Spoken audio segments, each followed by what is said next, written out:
So a little bit of an update for you lovely people. These are the 2AZ hives that I showed you the other day, me putting the frames in. And we have an amazing frenzy of activity. We got chestnut in full flower, as you might expect. There it is. Just over there you can see a lot of other stuff as well. It's all looking lovely, but we're having very limited weather. It is warm today, but the next week is going to be pretty bad. But I will show you the back, and I took some video about 2 days ago. They're building really well, and they're building the combs out straight, which is the bonus. So this morning when I came down, I had a look this morning, and the whole front was just excluded by bees. You can still see some. There's almost too many bees in these boxes, but they're doing their job. I'm not going to stop doing what I'm doing with them, because if they swarm, they swarm. If they don't, they don't. But look at that pollen going. You know, it's absolutely amazing to watch these guys. Just a constant stream.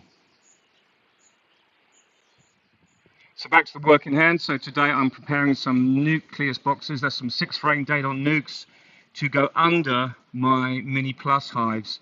Now the Mini Plus, as you know, they're the little square 6-framed mini nucs that we use to make queens. I've got maybe 15, 18 that need to be put on top of nucs, as you've seen me done before. And what happens with that, it means that they will grow through during the next 3 or 4 weeks into the nuc, and then I will then shake the bees through at a later date when the time is right, and then that means I've got a nucleus colony with a queen in a box ready to take somewhere else to overwinter. And then they'll grow, and I'll manage them and all that kind of stuff. But that's what I do with a lot of my Mini Plus. I use them just to put on top of other empty nucs or queenless colonies, to either requeen the queenless colonies or to make nucs up. And I'll just flip this camera around so you can see this is what the nuc boxes I've been making. I'm not having a roof with them because they don't need a roof. What happens is I have a piece of board that goes on top, a fibre board, and there's a square in the middle, and it's like an adapter for the Mini Plus, and then the Mini Plus sits on top of that. And in the middle I've got some drawn foundation, because I've been cleaning out a load of hives that were dead outs. Well, they weren't dead outs, they were laying worker colonies, so I've made the decision, shook them out, moved on, and I'm putting 1 to 2 frames of foundation in the middle of this nuc, 1 partition, which just fills a gap for now, okay, and then and the rest is foundation for them to draw out when they're ready. But that foundation will encourage the queen down to the middle frame, and she'll start laying, but they've basically got no room anyway, and the bees will have to use this front entrance as an exit. Because what I do is I put the nuc on top of the box, and then they come to the same place where they were going in before at the bottom. So start using this entrance instead. And it means they start going through up and down the box, and they soon draw in, and the queen quickly goes down and starts laying. I will put a feeder on top because I'm not harvesting any honey here, and at night they can still have a little bit of feed if they want to, and it encourages them to grow. So I've made up some nucs like that. As you can see, I'm obviously using the car because my truck is in for repair, and I'm using the trailer with it that I've got, which works fine. It's just a little bit smaller, but it means I can still operate without a truck, and needs must when you've got no other choice. The truck is in for repairs, as I said, and it's a little bit more expensive than I first thought. Because it's not just the clutch plate, which would be one thing, but it's not the thrust bearing, which is another. It's actually the big part of the clutch called the dual mass, and that's like a big spring-loaded cog that absorbs movement from the drive shaft and juddering, and helps smooth everything over when you're using the clutch. And basically, it's worn inside, and the springs are now rattling when you use it. And if I left it longer, there's a chance it could shatter and wreck the rest of the system. So it has to be fixed. So I'm up here this morning getting all this stuff put together. I've got enough for the day now. I'm only going to do maybe 10 or 15 this afternoon. I've got some other ones at the apiary, because it's a mating station, so I've got a little bit of equipment there, and at least I can get there and carry on to some certain extent. You know, I've been cleaning out all my hives from those laying workers. They're all stacked there now. These are the ones that I did before. What we do is we basically go over them with a blowtorch, clean all the propolis out of the groove here, both sides, and then blowtorch the rest of the, just to give it a check over, scrape everything off that might be sinister. You know then that you've got a reasonably clean colony. I've probably shown you this before, but this is the base that our Dadant's hive sit on. This is made by Nico. You can actually slide a sheet in there.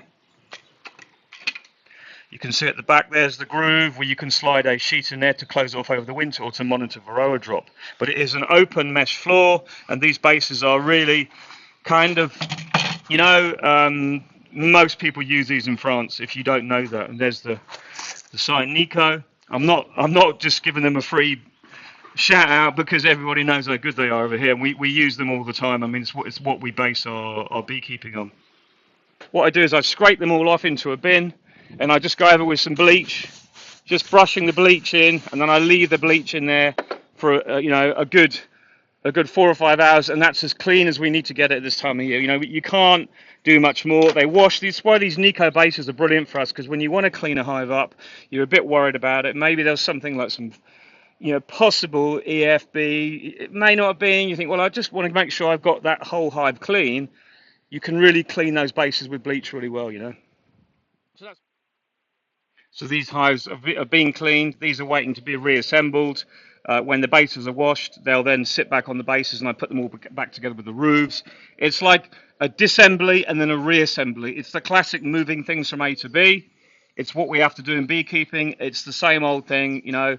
It's a lot of work, but it's the way we maintain a reasonable degree of cleanliness and frame changing in our colonies. You know, so I can keep these frames because I know the colony was okay. It just died of laying work. You know, it died because there was no laying queen. So the bees there became laying workers, and they basically just die out because they make too many drones. The drone frames I melted down, and there's always 3 or 4 frames either side of that that are drawn foundation that you can use.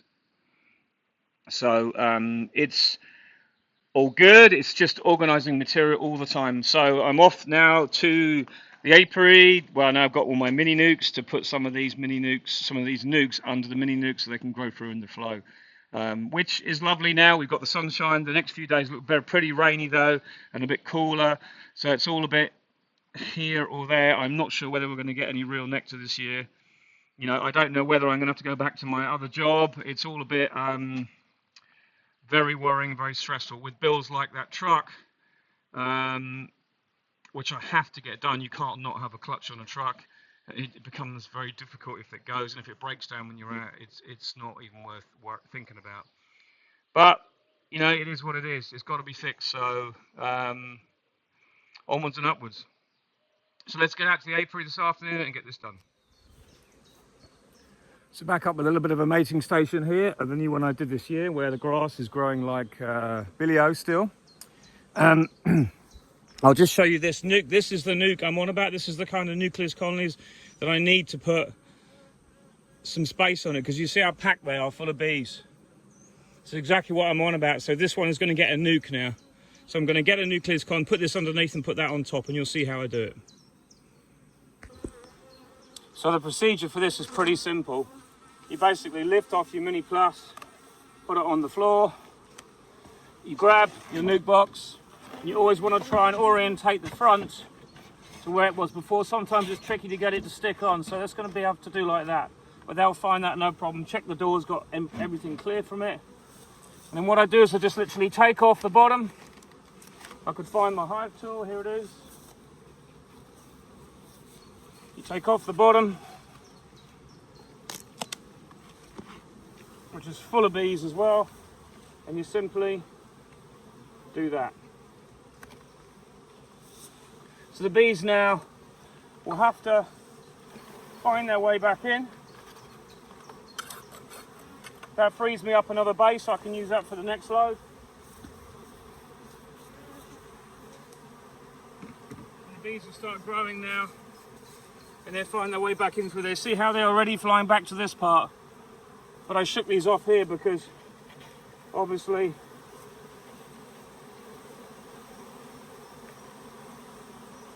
anyway, that's clear. They now get used to the entrance, and we've got a nuc being made while I'm at home working, doing other things. I haven't got to do anything with it, and that's a good way to be. Simple as that. The bees will find this now and they'll build into those 5 frames.